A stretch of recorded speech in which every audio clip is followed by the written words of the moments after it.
क्या आप जानते हैं कि एनवीडिया चीन और अमेरिका के बीच चिप्स की जंग ने पूरी दुनिया की अर्थव्यवस्था को हिला दिया है। आज हम आपको दिखाएंगे कि कैसे एक नई चिप ने अमेरिका और चीन के बीच तनाव को और बढ़ा दिया है और इसका असर आपके जीवन पर भी पड़ सकता है। वीडियो को अंत तक जरूर देखें क्योंकि हम आपको बताएंगे कि इस चिप वॉर में असली नुकसान किसका हुआ है और क्यों ये कहानी हर किसी को जाननी चाहिए। एनवीडिया ने इस पर काफी पैसा लगाया था, लेकिन अमेरिकी वाणिज्य मंत्री हावर्ड लुटनिक ने पिछले महीने एक टीवी इंटरव्यू में कहा, हम उन्हें हमारा सबसे अच्छा माल नहीं बेच रहे, दूसरा सबसे अच्छा भी नहीं, यहाँ तक कि तीसरा सबसे अच्छा भी नहीं। और फिर चीन ने इस चिप को लेने से मना कर दिया।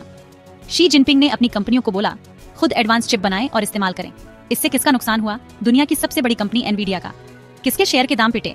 अमेरिकी कंपनी एनवीडिया के। ये एकमात्र अमेरिकी कंपनी नहीं है जो इस व्यापार युद्ध का खामियाजा भुगत रही हो। नुकसान झेल रही कंपनियों की फहरिस्त लंबी है और इनके नुकसान के असर को ग्राहकों और अर्थव्यवस्था तक पहुंचने से रोकना अब नामुमकिन है।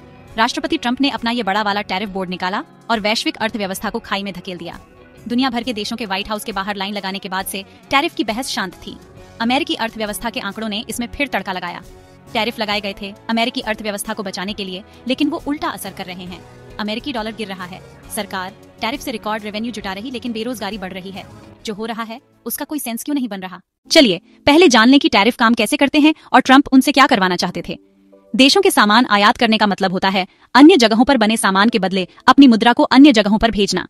कभी कभी सरकारें स्थानीय नौकरियों को बचाने के लिए आयातित सामानों पर टैरिफ या टैक्स लगाती है। इससे आयात महंगा होता है, लोग कम आयात करते हैं, स्थानीय कारोबारों के लिए कंपटीशन कम होता है। थियरी में इससे स्थानीय उत्पादन बढ़ना चाहिए और इससे देश का पैसा देश में रहना चाहिए। थियरी यही कहती है कि टैरिफ का मतलब आयात घटेगा और स्थानीय अर्थव्यवस्था मजबूत होगी, लेकिन यह थियरी असलियत से पूरी तरह मेल नहीं खाती। आयात अब भी जारी है और दुनिया की लगभग सभी अहम मुद्राओं के मुकाबले डॉलर कमजोर हुआ है। अमेरिकी डॉलर इंडेक्स साल 2025 की शुरुआत में 129 पॉइंट्स पर था और जून आते आते 120 पर पहुंच गया। साल 2024 में इसके दाम बढ़े थे, जबकि साल 2023 में यह अपेक्षाकृत स्थिर था। साल 2025 की पहली छमाही में आई गिरावट 1970 के दशक के बाद से सबसे बड़ी है। ऐसा कैसे हुआ? पहली नजर में लगेगा टैरिफ को तो मुद्रा को मजबूत करना चाहिए और इसकी सामान्य वजह है कि अगर आप शुरुआत से ऐसा करें तो इसे आपके उत्पादों के लिए बढ़ी हुई मांग लानी चाहिए। लेकिन हमने तो इसके बजाय डॉलर को गिरते देखा। इसकी क्या वजह हो सकती है? मुझे लगता है कि इसकी सबसे बड़ी वजह अमेरिकी आर्थिक नीति में गिरता विश्वास है। डॉलर में गिरावट का सामान्य मतलब सारी अमेरिकी पूंजी को एक ही बार में बिक्री के लिए रख देना है, उन्हें विदेशी मुद्राओं के मुकाबले सस्ता बनाकर। और इस पूंजी की बिक्री के शुरू होने की वजह है कि लोग अमेरिकी वित्तीय पूंजी के लिए इस माहौल में कम उत्साहित हैं। टैरिफ लगाए गए थे ताकि आयात कम हो और स्थानीय कारोबारों को प्रोत्साहन मिले, लेकिन अमेरिका अब भी भारी मात्रा में आयात कर रहा है। साल 2024 की पहली छमाही में टैरिफ से अमेरिका को करीब 50 अरब डॉलर की कमाई हुई थी। साल 2025 में इसी दौर में यह दोगुनी होकर 100 अरब डॉलर पहुंच गई है। अमेरिकी वित्त मंत्री स्कॉट बेसेंट ने कहा है कि साल 2025 के अंत तक इस आंकड़े के 300 अरब डॉलर के पार चले जाने की उम्मीद है। तो क्या अब अमेरिकी लोगों के दोनों हाथ में लड्डू है? नहीं, मैं तो कहूंगी कि इसका उल्टा हुआ है। वो अमेरिका के लोग हैं जो इस ट्रेड वॉर में नुकसान उठा रहे हैं। कुछ पूंजी तो आई है, लेकिन टैक्स में तो यह भारी बढ़ोतरी है। आप जब भी टैक्स बढ़ाते हैं तो पूंजी आती है और आमतौर पर राष्ट्रपति समाचार चैनलों पर जाकर ये नहीं कहते कि देखो मैंने तुम्हारा टैक्स बढ़ा दिया है। हम सभी को इससे खुश होना चाहिए, लेकिन यही है जो अभी हो रहा है। लोग इस बढ़े हुए टैक्स की भरपाई कर रहे हैं। एक और चीज जो इन बदलावों से पटरी से उतर गई है वो है नौकरियां। ट्रंप के टैरिफों का प्रचार इसी तरह से किया गया था कि यह न सिर्फ नौकरियों की रक्षा करेंगे बल्कि नौकरियां पैदा भी करेंगे। हाल के समय तक ये सही था। मई में 1,44,000 नई नौकरियां आईं और जून में 1,47,000। लेकिन फिर आई जुलाई की रिपोर्ट। इस महीने में सिर्फ 73,000 नौकरियां आईं, जो अनुमानित 1,15,000 से बहुत कम थी।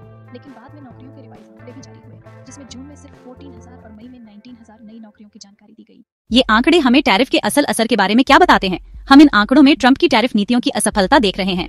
नौकरियों के खराब आंकड़े चौंकाते नहीं, क्योंकि टैरिफ से अमेरिका की अर्थव्यवस्था पर भारी असर हुआ है। ये ग्राहकों पर लगा बड़ा टैक्स है, क्योंकि वो ही सामान महंगे होंगे जिन्हें वो स्टोर से खरीद रहे हैं। लेकिन ये टैरिफ कारोबारों पर भी टैक्स लगा रहे हैं। हमारा अधिकांश आयात इंटरमीडिएट सामानों का है और जब आप इन इंटरमीडिएट सामानों पर ऊंचे टैक्स लगाते हैं तो आप अमेरिकी कंपनियों को विदेशी कंपनियों के प्रति कम प्रतिद्वंद्वी बना रहे होते हैं और इससे नौकरियों की बढ़ोतरी और आर्थिक विकास पर बुरा असर पड़ता है। यह पहली बार नहीं है कि जब टैरिफों ने वैसा काम नहीं किया जैसी उनसे अपेक्षा थी। साल 1980 में शक्कर पर लगे टैरिफों के चलते शक्कर महंगी हो गई थी। दाम बढ़े और कोका कोला को बढ़ी कीमतों की भरपाई ड्रिंक में शक्कर के बजाय हाई फ्रुक्टोज सिरप इस्तेमाल करके करनी पड़ी।